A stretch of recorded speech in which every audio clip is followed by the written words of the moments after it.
O baka sabihin mo hindi yan isda, tilapia yan par. Napadaan nga ako kanina sa may kanto pagbaba ko ng bus. Bigla akong paisip, natakam ako sa tilapia. Ilang araw na rin kasi akong di nakakain ng tilapia. Kaya ito, binili ko na 1 kilo, 2 pirasong malaki. Kaya binanatan ko na agad pag uwi. Nilagyan ko 1 kilong asin.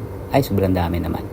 2 kilong paminta at pampalasa. Ganun lang. Tapos tinambling-tumbling ko sila. Pinagbuboxing ko muna sila bago lutuin. Tapang nyo ah. Nga ako ng kawali sa kapitbahay pero hindi ako nagpaalam. Ininit ko na agad. Nilagay yung mantika. Lunod ko na agad yung ulo. Tapos yung buntot. Tapos yung ulo ulit. Tapos yung buntot. Bahala na sila magkampihan dyan. Alangan naman ako mag-adjust. Hindi naman ako nakahiga dyan. Sumukulong mantika. Aray ko. Iniwanan ko nga sila saglit para magkaroon sila ng freedom. Pagkalipas ng ilang minuto, binalikan ko at binaliktad isa-isa. Di nga naman pwedeng pagsabay. Pero dapat sabay silang maluto kasi sabay ko rin silang kakainin mamaya. Oy, tandaan nyo, hindi lahat marunong kumain ng tilapyang mabukog sa Bisaya, sa Tagalog naman matinik. Sa totoong buhay ako talagang matinik.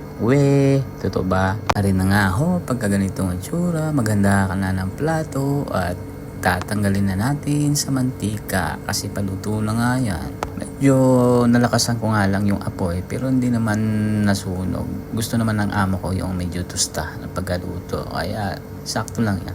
Gagawan ko naman ng paraan yan mamaya para hindi halatang na-overcook niya. Sana matapos nyo yung video para makita nyo yung presentation ko. Pinaghirapan ko yan. Shoutout nga pala sa mga supporters ko dyan na laging nakasubaybay sa mga post ko sa Reels, sa mga pinagpo-post ko araw-araw. Maraming salamat po sa inyo ma'am, sir.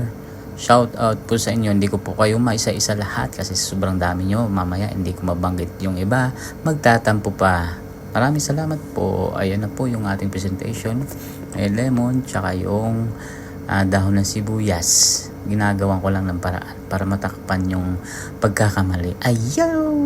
Eto na. At ako nga pala ulit si Kuya Chris, ang inyong lingkod na nagsasabing, tandaan nyo, lahat ng bagay may paraan, basta hayaan nyo lang utak nyo maglaro upang maging kreatibo sa lahat ng bagay at mag-isip na maganda, gumawa ng